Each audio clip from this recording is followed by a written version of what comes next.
This is the naked truth about real estate investing. Your host, Javier, has already been through all the brain damage of this business, so you don't have to go through it. That way, you're not exposed to all of the risk of losing your shirt or getting caught with your pants down. So let's dive into another no BS episode right now.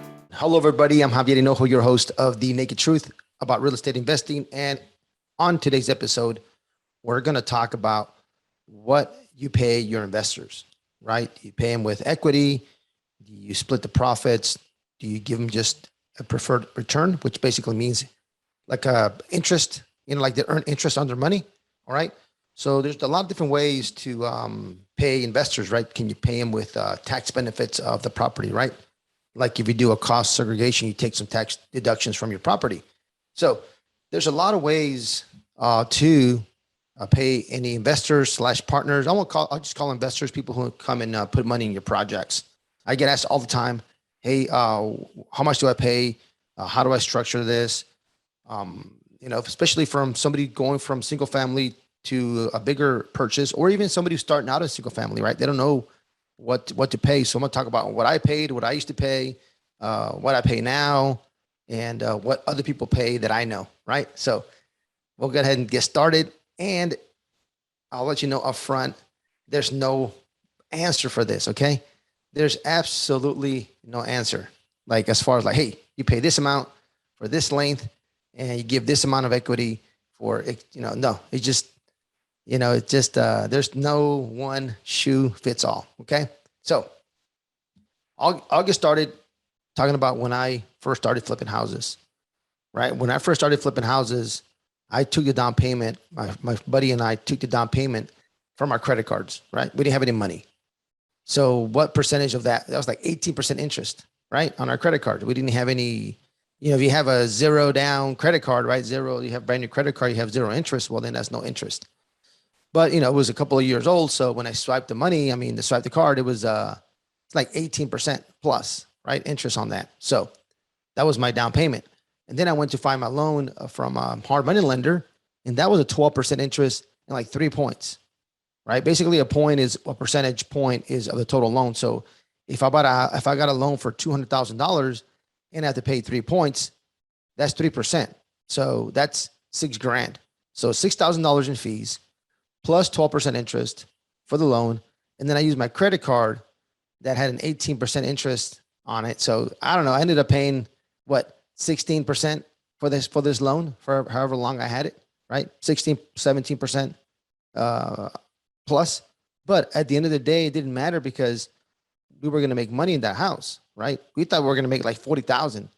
We made like 15 or 18 or something like that, under 20. You still made money, and I didn't really use any of my money. It was my credit card money and lender. So I guess the return on my money that I put out of pocket was pretty much infinite, right? I had an infinite return on mine. So it all depends what the deal looks like and what is the risk, what's the hold time, how long you're going to hold the money. So that's when I was flipping. At some point, I started getting, after I got more experience, I got more lenders. I started paying anywhere from like 8%, like around 8%, 10%, 6%, depends. But let's just call it 8%. I used to pay 8%, maybe 1.5 points. And I used to borrow pretty much 80% of the purchase price. Sometimes I would get 100% of the purchase price and 100% of the remodel. It just depends what kind of deal I got, right? If I got a really, really good deal, say the house after it was remodeled, it was worth $200,000. If the house is worth $200,000 after it was remodeled, and I bought it for $50,000, and I had to put $50,000 in remodel, I'm all in for $100,000, and it's worth $100,000 more. Yeah, some lenders would give me the whole amount, right? Because it's such a good deal that they feel like they're not going to lose out. But those were more private lenders. If you go with a hard money lender or a bank, they're not going to give you 100% of rehab and 100% of purchase. Usually you got to come up with 20, 25% of the purchase price. So it's still not bad, right? You can go out and raise that money. If you're buying a house for 100,000 and the bank's going to give you 80 and they're going to give you 50 for rehab, they're going to give you a total of 130, but you need 150. Right? You go borrow the 20K. You can go to family member, to an investor, be like, hey, I need actually borrow a little bit more, borrow like 30, 35, just because you need closing costs and you got to carry the loan, right? The rehab. The bank's not going to give you money up front for rehab. So you got to go ahead and do some work to it. Maybe do $5,000, $10,000 worth of work, and then ask for a draw to get that money back, right? So you can go out and borrow, 80% from a bank, from a lender, 80% of the purchase price at, say 8% interest, and the rehab at 8% interest. And then you can go borrow 35,000 at 12% interest with 2 points, right? It sounds a lot higher, but it's a small amount. So when you average your loan, you might be around 9%, 10%. And it's not bad, right? It's not terrible. It's not the end of the world. Shoot, if you can get 6%, awesome. So, just how much money are you going to make, right? Is it worth paying that higher interest, right? At the end of the day, it doesn't matter what kind of interest you're going to pay. How much money are you going to make, right? Doesn't matter. If you're paying 100% interest, somebody gives me $100,000 today, and I got to pay you $100,000 in 5 days, but I'm going to make 200K. I'll do that all day long, right? I'll do that all day long. Every single day I do that. So that's how I used to borrow money when I used to flip houses. Okay. And it worked fine, right? You got to make sure you get a good deal. Now, some people, when they get started, they go ahead and give some equity, right, to their lender. The first couple of deals, you got to pay your dues, right? You got to pay your dues. If you don't have any money, right? If you got money in the bank, man, you go to town, right? You got 50K, 100K, 200K plus in the bank. It's going to be really easy for you to get a loan and use your own money for the down payment and make your own money. No problem. But if you have no money, you got to pay your dues, right? So you could even do like you borrow money from somebody and you can tell them, hey, look, instead of paying you a preferred return or interest, how about we split the profit 50-50? Right? I found a deal, I do the work, you put the money, and we split it 50-50, right? So if you make 40,000, you split it 20-20, right? If you lose 10,000, well, nobody makes money. You don't owe anybody any money, right? It was just a partnership. That's a difference. You're not paying them a return on their money.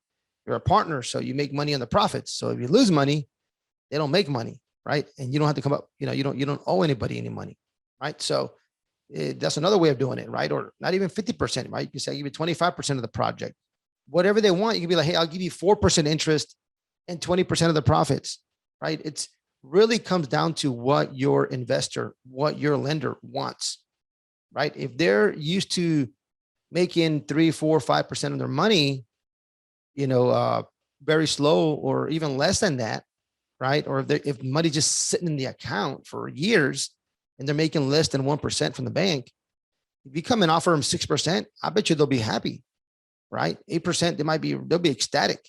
If you offer them 12%, right? They might be like, this is a scam. Like that's too much money, right? Sometimes just offer them less or just find out what they're paying, right? Try to have a conversation and see what kind of returns they're getting for the risk they're taking, right? The riskier the investment, the higher the return, right? If it's sitting in the bank, it's not that risky. So they're making like less than 1%. So you got to know your investor, right? People ask me, do you pay all the investors the same? Do you treat them? It's up to you, right? If you have 10 people and you pay one 6% and another 10% for the exact same deal, and if they ever talk to each other, you got to deal with that, right? I just used to pay everybody straight up the same, right? Unless we had like another agreement, like maybe they needed a tax break, they needed some depreciation or something like that, then that's a separate agreement. But just in general, I would pay everybody the same for that particular project, right? If I was flipping a house, it'd be 8% interest, 1.5%, and that was it, right? Or if you gave me 100% of the project, rehab and purchase, I give you a little more. I give you 10% interest, right? Like I give you a little bit more if you give me more of the project. So you can package it together any way you want. Just biggest thing is, what is your investor? What is that person giving you the money? What do they need? That's what you got to understand, right? You got to understand what do they need, right? Maybe they don't want 10% interest, right? Maybe they want 4% interest, but they want you to put half the money, right? I don't know. It's whatever it is that they want. You got to talk to them, find out the returns. There's no one shoe fits all, right? It doesn't work that way. So go ahead and just find out what your investor wants and then work on it from that angle. Okay, on the single family, on the commercial multifamily, usually you do splits, right? Like the investors get 70% of the project. The general partners, like if you put it together, you get 30%. But that gives the investors around a 18% return, total return, and like an 8 to 12% cash on their money. So cash on cash is basically money they're going to be getting back, And total return is just, once the property's sold, how much money they actually made, right? So say and the whole time, right? On the flip, it's 3 to 6 months, 9 months, whatever, right? When you're flipping houses, right? When you're buying a commercial building, it can be two to 10 years, right? So the returns are usually a little bit less just because they're longer and they're more consistent, but you can structure those as well any way you want. You can give somebody a 6% return on their money, like preferred return, like interest on their money for the next 7 years or until they get their money back. You give somebody 10% of their money, all depends on your deal, right? If you're buying a skinny deal, a deal that's crap, you're not going to give somebody a good return, right? It's just not, don't buy crap. Don't buy stuff that doesn't work. That's not going to make you money. First of all, right? Make sure it's a good deal. I'd rather not buy anything than buy something that I'm not going to make money on, or I'm going to lose sleep over. Okay. So get a good deal, first of all, right? And then you structure how you want to pay them. Hey, I'm going to give the investors, right, on an apartment building, I'm going to give the investors 70% of the deal. They're going to get 6% preferred return. And then when we sell it in 5 years, the projections, what money that we make, if they put 100 grand, they're basically going to get back 200 grand, right? So they made like 20% return per year because it's for 5 years, right? Put 100, sell in 5 years, you exit in 5 years, you get back 200, right? They made 100% of their money, but since it was 5 years, it's 20% per year. And that's a really good return. Like that's really, really good. Some out there make 14 to 16%. The riskier that, of course, the riskier, the more return, right? If you're doing a brand new development or land development, things like that, you got to get a higher return because those are a lot riskier, right? The less risky, the less return, right? If you're buying a self-storage facility, it's very, very low risk. So you might not make the 20% total return. You might be at 14 or 16.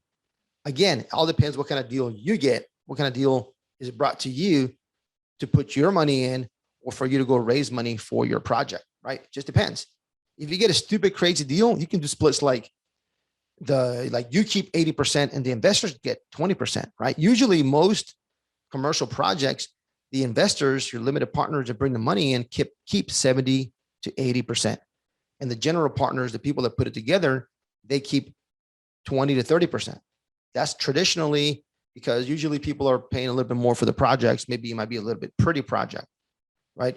But if you get a really, really good deal, say it's a heavy value add, like it's very distressed, or you happen to get a nice property at a discount, at a good discount, you can swap it, right? You can give the limited partners, the investors, 30%, 20% of the whole ownership, and then you keep 70 or 80%, or the general partnership keeps the majority of it, but the investors still make their money, right? They're still going to make their 10% cash on cash. They're still going to make their 18, 16, 20% total return in those 3 to 5 years, 7 years that you hold the property. The returns are always going to be the same for the investors, even if you own a bigger chunk of the deal. That just means you got a better price at purchase, right? There's a million things you can do. I'm going to go ahead and soon I'll do something more in detail. So I'll do a YouTube video where I can kind of break it down on how to structure or how to pay investors on any project you guys coming up. So just give you guys a big picture of how you can structure deals. We can also, if you have buying a commercial property for $5 million and you're going to do a cost segregation, basically means you're going to take all of the depreciation in year one, or most of the depreciation in year one. Say you buy a apartment building for $5 million, pretty conservatively, you'll be able to write off about $1.5 million, probably two, but let's just say $1.5 million in tax write-offs, right? So if you own 30% of this building, that means you have $300,000-$400,000 worth of tax deductions, right?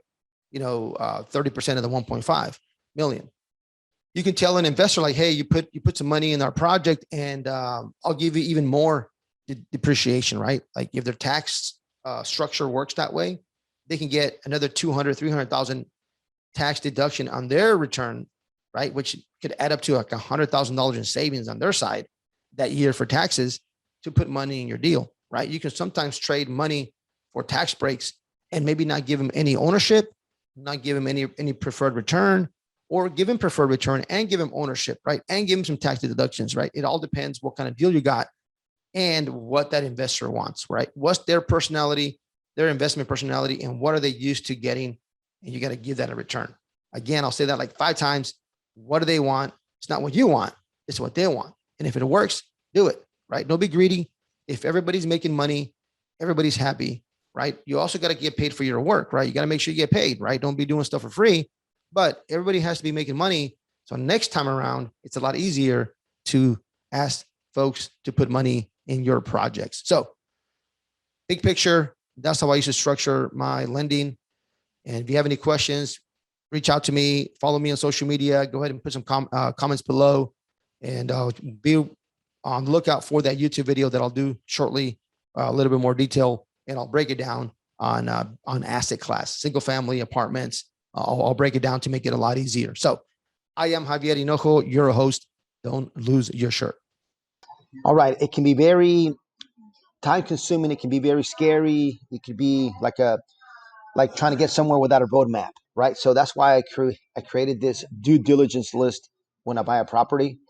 When I buy an apartment building, even a mobile home park, you can use it for, mostly pretty much any commercial property.